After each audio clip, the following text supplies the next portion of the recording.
identify which one will be more important, which one we should remember, which one we should take it lightly, or which one we should take seriously. So what I'm doing, I am just in today's class, I'm just quickly reviewing some of the things which already have been discussed by Joydeep sir, so that you can also get some recapitulation, which will not only help you in attempting the questions in coming quiz, but also for beginners, it will help you to understand and program more properly in near future. Okay, so let me move on to this. So we have got an idea that we will be using many variables in programming, and in future we'll see that we'll be also using some identifiers, like not only variables, we'll be using some user defined function, like we'll be defining our own function. Right now we are using only main function, but in future you'll see you will be actually defining your own function and using them inside main, call them, okay, which we'll discuss later. But so that function should have also a name. So all these functions, variables together, that means in programming language terminology, we call them identifiers and variables. They need to name. Now, there must be some guideline or rule. What should be the name? You have got some idea already, the naming X, Y, Z, or some name, some string you are using. Okay. Now, basic rule, you should remember that your name of the variable or name of the identifier you are actually using must not match with any C keywords. Now, what do you mean by keywords? You have got an idea already. The reserved words. There are some strings, some words, some characters, or a combination of characters. They have got some special meaning. Okay. And they are reserved for that purpose. Like if you use if, you cannot use this if as a name of a variable, because that will create a conflict. Compiler will not understand. Compiler knows if means something else. So this type of reserved word you must avoid. You should not use them. This type of keywords you have already encountered in your initial programming. In future, you will also got to know there are lots of keywords. Okay, they have some special meaning. So those keywords must not be used as variable or identifier name. This is the basic rule you should remember. Okay, understood. And that is quite justified. Otherwise, that compiler who is actually taking your program and interpreting it and executing on behalf of you, it will get confused what purpose it is being used. Understood? So this is the basic fundamental rule for any programming language. You cannot use the reserved word or keywords as while naming your variable or your identifiers. Understood? Please respond. Otherwise, yes, sir. It is very difficult to understand whether I am online or not. Yes, sir, yes. Okay. So at least one or two should respond to my question. Okay. So there are some other guidelines that we call conventions. Okay. Which already have been discussed by Joydeep sir, but as a recap, I should make you put more stress on that. Okay. That it should consist of letters and digits in any order and first character. Remember this first character. So it can be any string. String means combination of letter and digits. Okay. But remember, first character must be a letter or underscore. You cannot use a variable name which starts with a digit. This is not allowed. Okay. So your first character should be a letter, A, B, C, Z, capital or small, no problem. But you cannot use any digit. But this special character underscore is allowed only. Apart from letter, starting character, you can consider underscore. Okay. So this is the basic rule. So you can easily identify that you can use this as a variable name. Only X, Y, Z, any letter you can use, a single letter, which we are mostly using right now. You can use this one starting with a letter. It may be small or capital, whatever, and 2 digits. No problem. This is also valid. This underscore, in between you can also use, or you can start with underscore. These two are also valid. Okay. This is also valid. You can use combination of capital letter and small letter. No problem. But look at this. This column is very important. What are invalid? That you cannot start with a digit. So this cannot be a valid name for a variable. You cannot use quotation. These are not allowed. Similarly, this hyphen character, anywhere you cannot use this hyphen. Understood? So roll hyphen number is not allowed. Roll underscore number is allowed. Similarly, with only digit, it is not allowed. At least it should be preceded by underscore or any one character. Okay. Similarly, the space is not allowed. So these are some examples to understand which are valid and which are invalid with respect to the naming convention. Understood? So I have a small program written for that so that I can show that how you can get error with this. Let me move on to this.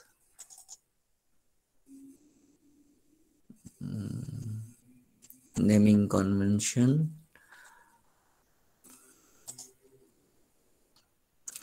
Is the program visible now? Yes, sir. So Yes, sir. see, one more thing I should like to point out. This is comment. Okay, this is this backslash star and star backslash. Whatever you put inside this, it is ignored by the compiler. That's why it is called comment. So anything I write here, it will be like it is not inside the program. I am asking the compiler to ignore it. Okay.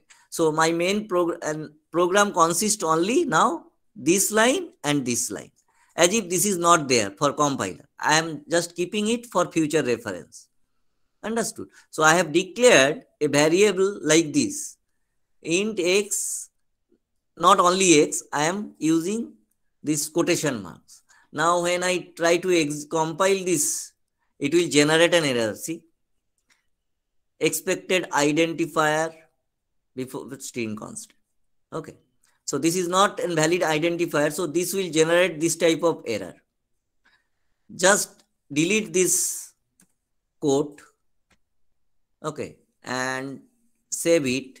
And again compile and run. It will run. Understood? So you can play with your program like this. Understood? So you can instead of, you can comment this one now. And I'm copying, see this, how this will generate error now. I'm just copying it here. So I'm using now this is also invalid. Okay. So when I compile and run, it will also generate this roll number. Actually, yes. So this type of thing you can play, you can check which are valid and which are invalid in your C programming. I have in the slide, I have kept as much as possible, but you can also play and check to understand the conventions. Okay. Now, it is another important idea, that variable declaration. So you will be using variable, lot of variable we are using. Now, C says that whenever you are writing a program, you will be using variable. So that variable must be declared first. So as Joydeep sir has already shown you that data type followed by the variable name. This is the common rule of declaring any variable. Okay. So you have to mention the data type. Why? Because as you have already seen that different data types internally in computer memory represented differently. Like integer is represented in binary, simple binary, signed integer with binary 2's complement form. Okay. Similarly, floating point or real numbers, they are represented in a different way. So this variable declaration actually instructs the compiler to reserve sufficient space in the memory for that particular variable. So in other programming language, it is allowed that you can declare the variable at the point of using, but C particularly requires that all the variables should be declared at the top of before using. I mean, it is customary that after int main we declare all the variables, whatever int, float, character, what type of variable we used to declare them all first, then start using them. But in many compiler, you might be seeing that even if you are not declaring the variable on the top, in middle of your program, you can declare. Just make sure that you are declaring before starting using that particular variable. But it is done because they are mostly C++ compiler. C++ allows that. But if you consider a strict C compiler, then you have to follow that rule, that you have to declare all the variable at the beginning of your program. That means at the top of, I mean, just after int main. Okay. So that you should remember that the data type, mentioning data type and the variable name, this format should be followed. And while declaration, you can also initialize, like many variable we use. Whenever we declare a variable, that variable by default contains some unknown value. Like in memory, it is having some value. We call them garbage value. So if I want that my variable must start with some known value to me, then what I do, I actually change this declaration like float a equal to say 3.14 like this. So here I am declaring as well as I am initializing. I am giving an initial value to that variable. Or I can write in two steps, float a and then a equal to 3.14. Okay. So it is always better whenever you are declaring a variable, if needed, you should initialize the content of the variable. It is not mandatory, but it is a good practice so that you know what is the initial content of the variable. Otherwise, you don't know what is the value. That is the garbage value will be there. It cannot be left blank. Okay, in memory, you cannot keep any bit blank. It will contain either 0 or 1. So based on that, it will have some value, unknown value. Okay, but modern compilers usually does some job on behalf of you. You will find that if you print a without initializing variable, you may find that the value is 0 automatically. I mean, the model compiler usually make some before, whenever you start running the program, it actually initializes with some default value. But you should, it is a good practice that you should not depend on that. You should always initialize your variable with your desired value if needed. Understood? So I am not going into show this particular illustration program. It will take time. I'll upload that in Moodle. You can download those programs and you can play with just by editing those skeleton. Okay. Is it okay? Shall I move ahead? Yes, sir. Yes, sir. Okay. Yes, So, sir. so this is also known to you that size of different data types, okay, varies, okay, and you can, and it depends on your machine particularly. Actually, C's recommendation is something different that has to be made, but now modern machines have got cheaper memory, so they sometimes use more memory than actually recommended by C. Okay, so the best way to understand that in your machine what your compiler will be using for different data types is to use this operator size of. Okay, so here I have a program. You can just issue a command printf. Suppose you want to know size of char. Okay, comma, instead of giving any variable, you just write size of char. It will actually give you, return the value. What is the size of the character in bytes? Obviously, it will return 1.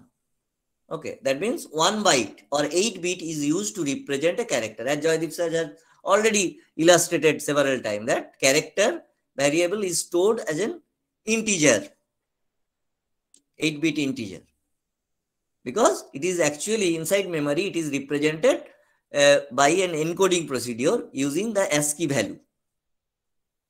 Okay. Similarly, integer variables, they now in most of the modern computers, they are given 4 bytes. That means 32 bits. But C recommend that only 2 bytes will be sufficient. So in some book, you may find that what is the size of integer data type? It is written 2 bytes still. But don't get confused. 2 byte is recommended by C. But nowadays, you won't find any machine using only 2 bytes for integer. Almost all modern machine, the hardware is using 4 bytes for integer. Similarly, float is using 4 bytes, which was recommended as it is. And for double, it is 8 bytes. So let me show you that program again. So where is the size of, yes, no.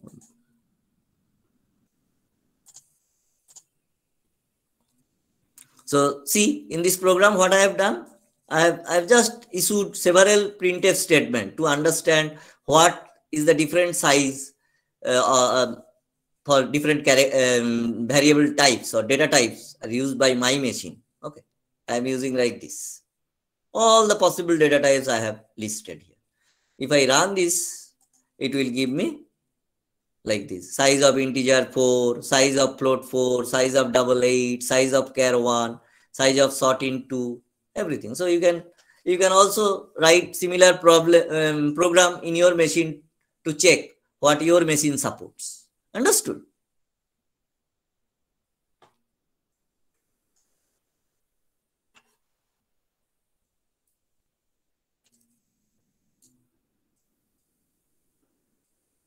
Now, this is known to you, that character variable as integer, this in ASCII encoding.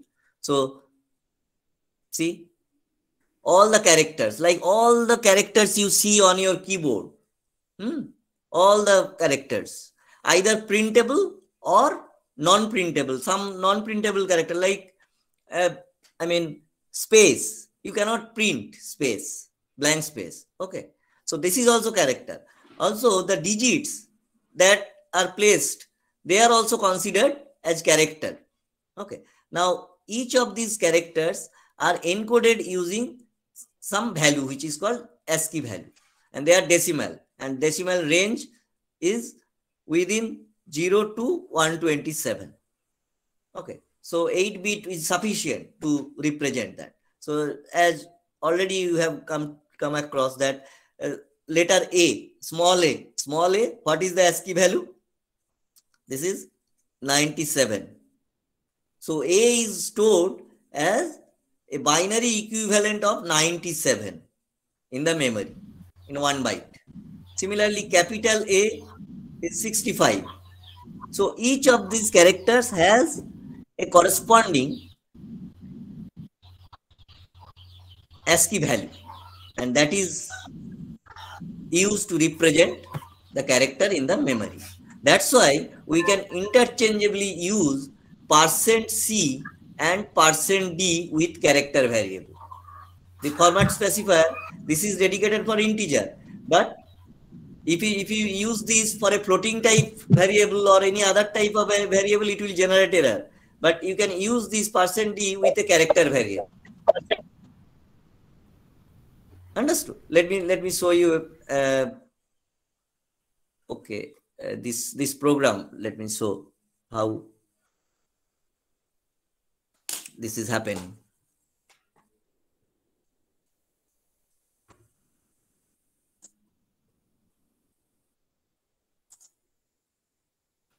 See what I am doing here.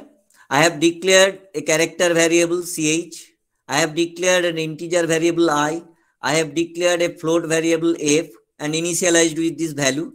And I am initializing this character variable ch with this character small a. This is constant a. That's why I have to, this is the character a. That's why I have to enclose it with a single quote. So I am assigning the value of a, ASCII value of a inside this character variable.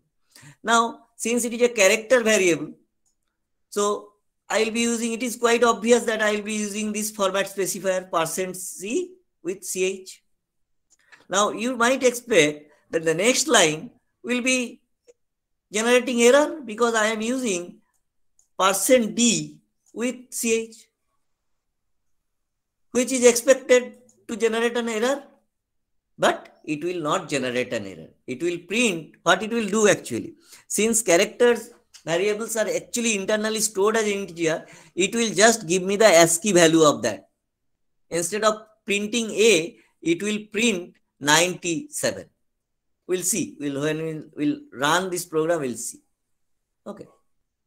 Similarly, if I use any integer variable which is within the range between, whose decimal range belongs to 0 to 127, it will, even if I am using %C with that integer variable, it will actually return me that particular character, not the integer value. It is also allowed. I am using %C with an integer variable. Understood? This is the thing which is not possible for any other type of data type. It is only possible for integer and character. Like when I issue this type of statement, this variable I is %fn, I will not get expected result. Okay. So let us see. Closely see this program and then see the result side by side. See, first the character stored in the variable ch is a. This is quite expected because first statement is obviously correct, but second statement, which may look like an invalid statement, it is also working. See, it is printing 97, as I have said already. It is printing the ASCII value, integer value with this %D specifier for this ch variable. Okay. Similarly, when I am using this %C specifier with this integer value I, which is, integer variable I, which is holding a value 97, it is just internally converting this ASCII value to its corresponding character while printing. So it is printing A. Okay. But when I am using this statement, the value stored in the variable I is %F I, it is not printing the correct value. It is not printing 97.00. It is printing 0.000. So this is not allowed. It will not generate any error, but it is not working as expected. So you should not use, different specifier for other variable, but for character and integer, you may use in some specific cases. Understood? Yes, sir. Yes, sir. Okay. So let me move at the next topic. So these are the constants. So we are using constants a lot. Like a variable is basically like a container where we can put different values at different time. Now, at any point of time, a variable, what a variable contains? It contains a constant. Like I am declaring a variable int x. Now, I am assigning a value 10 here. That means this 10 is a constant. I am assigning the value currently that x to x. Now, I may also do some computation on x, like x equal to x star 3. That means I am multiplying this thing. But whatever operation I am doing, at the end, I am assigning a value which is a constant, because the 10 will be multiplied by 3, which is 30, which is also a constant. So each and every time I am updating the content of the container, it is updated by another constant. So basically, at any point of time, if you inspect the content of a container, you will get a constant. So this is the meaning of the constant. Similarly, character also, character variable, I am declaring char ch, and then I am issuing this command. Like that means this a is a character constant. I am assigning that into ch. It is like it is true for all types of variable. So you need to know the different types of constants. So integer constants, obviously, for integer value variable, and they may be in form of, most common form is decimal. You can also use octal, hexadecimal, binary. Okay. Floating point constant, basically the real number, number which are familiar to us. 3.257, 5.283, 254.326, like that. Character constants. And later we'll see that there is a special type of constant which is called string constant. Basically, the combination of several characters. That is also possible. And we will see that how to declare a string variable, how to make use of this character variable to make containers for string constants. Okay. And there is a special type of constant which is supported by C, which we rarely use. If time permits, we will discuss a little bit about this enumerable constant. But these 4 type of constants are very important and we'll be using lot in our programming. Okay. Now, this is also discussed by Joydeep sir, that if you want to overwrite the actual meaning of a character, like, so as I have mentioned, not only keyword, there are several characters which has some special meaning in C. Like when we use \n, that means a new line within the printf. Okay. This \n actually instructs the compiler to issue a line feed. That means in the next printf statement should print in the next line, go to the next line. Okay. Now, suppose someone was asking, actually, I remember, as far as I remember, that what if I want to actually print this \? Okay. Then you have to escape the meaning of the original meaning of this \, by using another \. Like if you use 2 \, then you will be able to print 1 \. Understood? Similarly, this double quote, single quote, all of them have different meaning. So if you want to print a quote, like you want to print a quotation, you want to print this quotation, then you have to escape the original meaning by issuing a \, like that. Okay. So these are the, similarly, when you want to print, suppose percentage, you want to print 85%. Now this percent is actually used as an operator which returns the modulus, that means remainder, after dividing an operator A mod B. That means it returns the remainder after dividing A by B. But if you want to print like this 85%, then you have to escape with another percent. Okay. Let me show this particular program a little bit so that you can understand.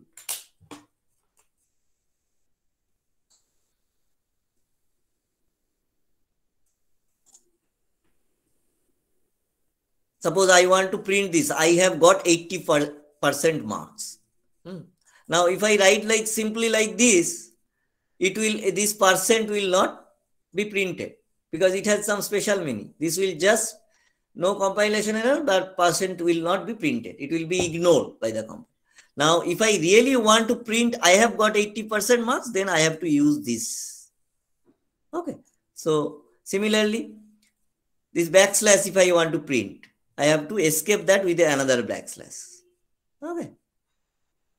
Similarly, if I want to really put a quote within my printf statement, I have to apply backslash to escape the meaning of the.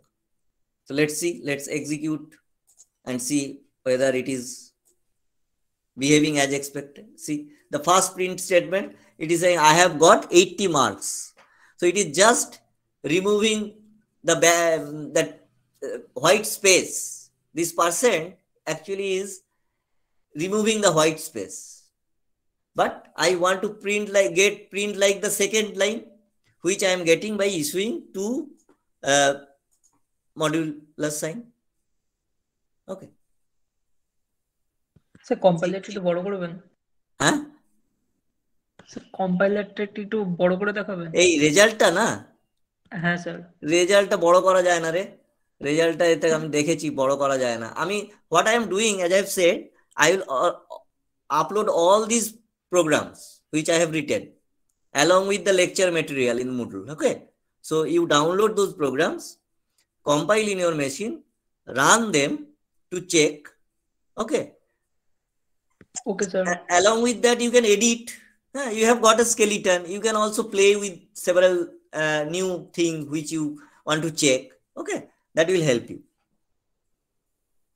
Okay, sir. So basic idea is just I have already written that comment. So what it will print? It will print I have got 80 marks. It is printing. This percent and this space will be vanished if you write like this. Okay. Now here it will print I have got 80% marks as desired. Understood? This statement will print here is the backslash character colon space backslash as desired, because this backslash is actually escaping the original meaning of this next backslash. So this next backslash will be getting printed. Understood? If I write like only one backslash, then it will not work.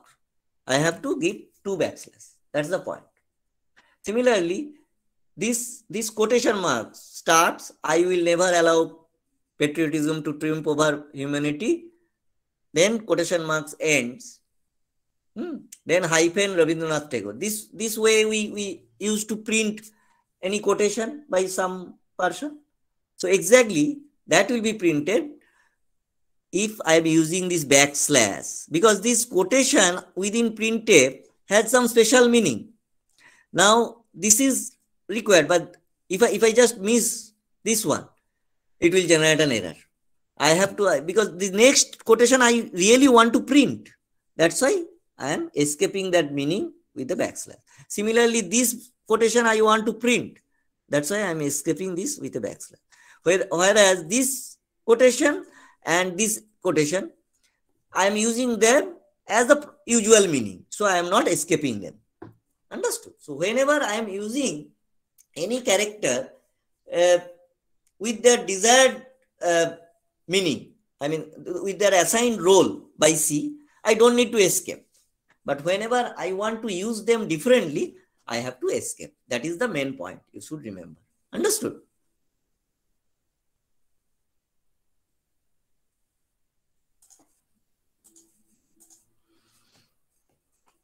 What's the time? Okay.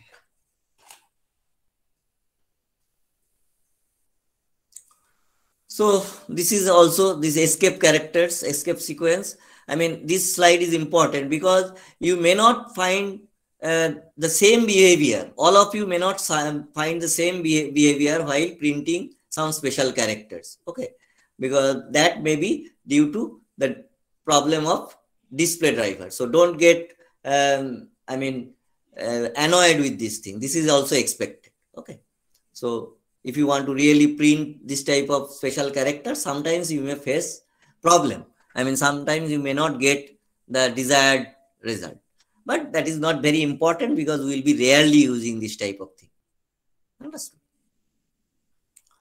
Now, assigning value to a variable, we have already come across that variable name will be on the left side. There will be their assignment operator, which is single equal to, and on the right hand side, either there is a constant or there is an expression.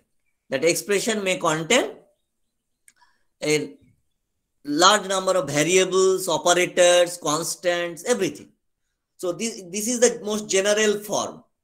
Now, the constant is also considered to be a simple expression, constant expression. Okay. So that's why this, in general, it is written that on the right hand side, there will be an expression. Okay. And this is very interesting observation. I think all of you have observed that same variable can appear at both LHS and RHS of an assignment. Okay. We are very, very much popularly using this type of statement, x plus 3 minus 2, like that. I mean, same variable name we are using on left hand side and right hand side. This is allowed in any kind of programming, not only C. This is the thing. So this expression gets evaluated and the result of that expression gets assigned at the left. So Jaideep sir was actually talking about operator precedence. So you will see that assignment operator is having least precedence. That's why everything is done.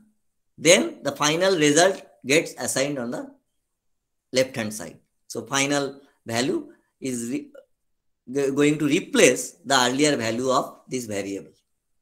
Okay. Now increment, decrement.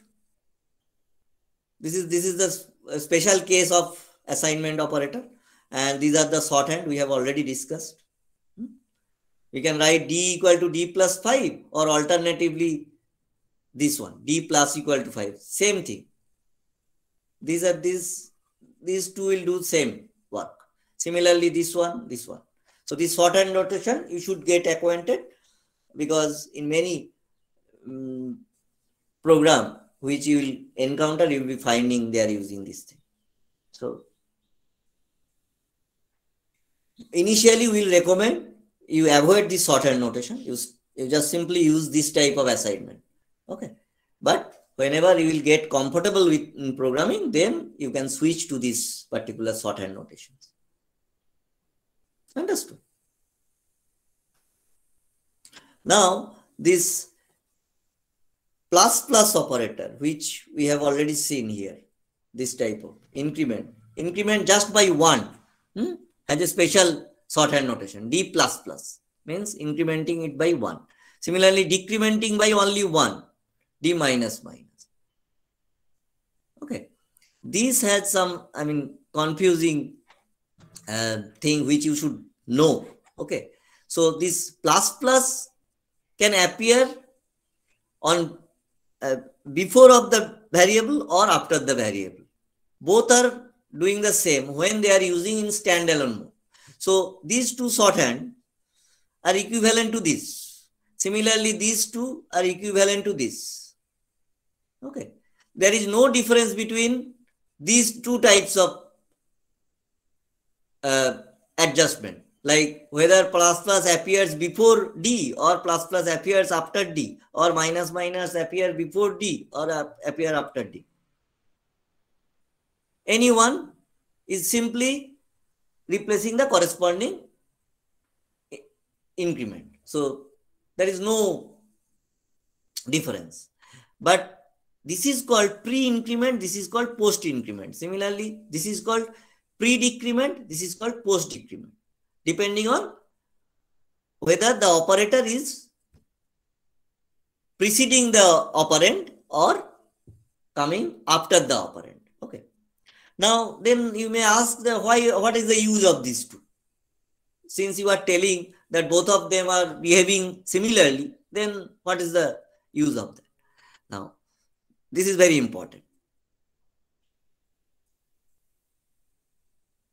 Now, when this use of this type of operator comes along with an assignment like this statement, follow this statement. Difference is that it is being used on the right hand side of an assignment statement.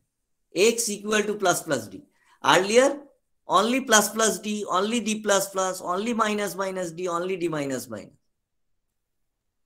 There, these two pairs and these two pairs were, this pair and this pair were behaving similarly. But when they are used on the right hand side of an assignment, they behave differently.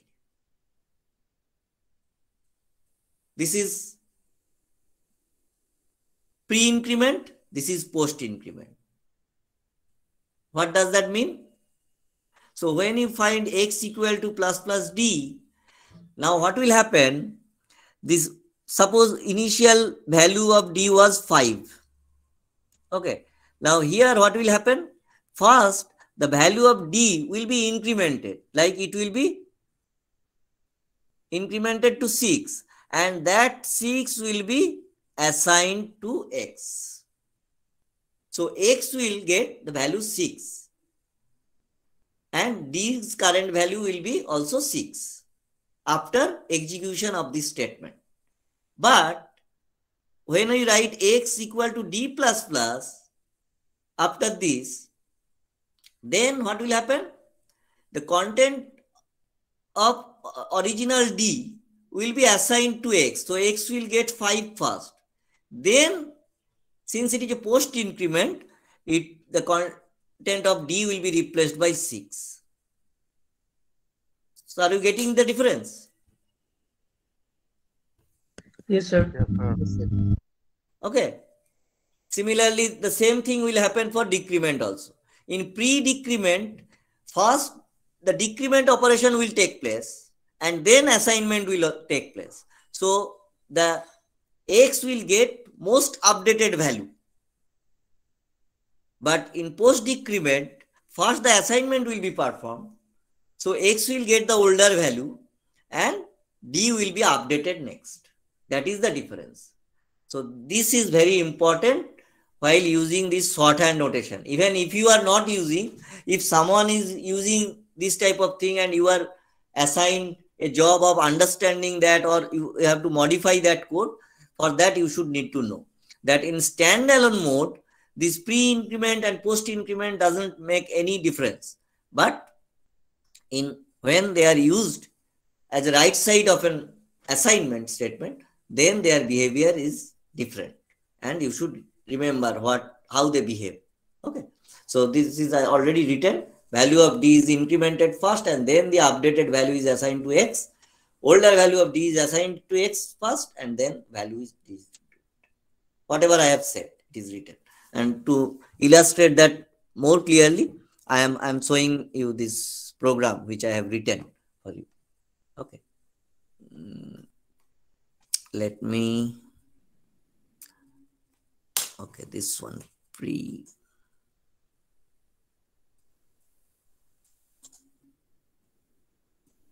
Okay, so what I am doing, int z equal to 10, int m equal to 5. I am declaring and assigning. Now int x. Now x equal to plus plus m. And then I am printing both x and m. Now you will get output x equal to 6 and m equal to 6. As I have said, because this is pre-increment, so value of m will first get updated to 6 from 5, incremented by 1. So value of m will be 6 as expected, and value of x will also be 6 because the assignment is done after the increment. Okay, so if this particular printf statement will print that x equal to 6 and m equal to 6. Whereas now I am writing x equal to m plus plus. Now what is the current value of m? It is already been incremented to 6. So here before this statement, value of m is 6. Understood? Now since it is a post increment, that 6 will be first assigned to x and then the value of m will be updated to 7. So now if I print this same statement I am writing here, now x and m are not both 7. X is having value 6, whereas m is having value 7. Understood?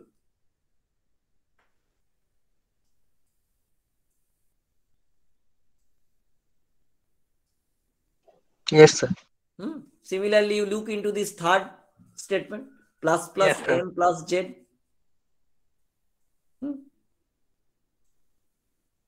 What is the value of z? Z is 10. Now plus m, the m value was 7. It will be incremented first. So it will become 8. Then 8 plus 10, 18. And that 18 will be assigned to x. So value of x will be printed as 18 and value of m will be printed as 8. Whereas here m plus z, value of m is now 8 and value of z is still 10. Okay. So before incrementation, this operation addition and assignment will be done. So the older value of m, which is what? 8 and value of z is 10. So 18 will be assigned to x and then m's value will be incremented to 9. So it will print x equal to 18 and m equal to 9. That's the difference. Let me show you the output. You see, it is coming as expected. X equal to 6 and m equal to 6, first statement. Then second printf statement is printing x equal to 6 and m equal to 7. Third printf statement is printing x equal to 18 and m equal to 8. And fourth printf statement is printing x equal to 18 and m equal to 9. Okay.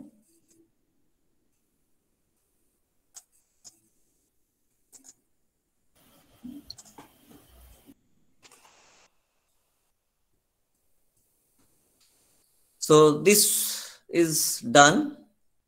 Now this is just another reminder that we in programming, not only in C, in all other programming language, we will be using this equal to operator.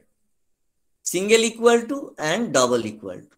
And you need to understand the difference in using of them. Okay. So single equal to is acting as an assignment operator. So it will always come with an LHS and RHS. On LHS, it will have a variable, and on RHS, it will have an expression. Maybe a trivial expression like constant, and maybe a constant. Okay. But equal to, it checks whether the values of x and y are same. Logical condition check, whether they are both same. And the return value, actually, it returns true or false. But in many cases, when you will be using on the right hand side of an assignment statement, the return value will be converted to 1 or 0. Okay. So usually the true value is converted to 1 and false is converted to 0. Okay. Let me just show this example to as an illustration. So we have a exam from 12. So we have an exam from 12. Yes. If possible, can you conclude the class? Yes, just a minute. I'm just showing this and I will conclude. Just a minute. Okay. Where is that visibility equal? Yes, this one. Just you check a little bit. This one, and obviously I will conclude. So here you just look at this program. Okay, y equal to x. So y is getting the value of x as expected. So x was initialized to 10. So it will print 10. Now, when you are printing x equal to y, that means you are actually checking whether x is equal to y or not. Since x and y is holding same value, it should return 1. Similarly, this p, I'm using this like this. So again, p will be getting a value 1. So if you print this, it will get 1. Now here x equal to z. This is not true because x is holding value 10 where z is having value 5. Okay. So this should be returning a 0. So this printf statement will print a 0. Okay. Now here z equal to x by 2.0. Now x is having 5 divided by 2, 10 divided by 2 is 5 and z is also 5. So this is true. So p will be getting a 1.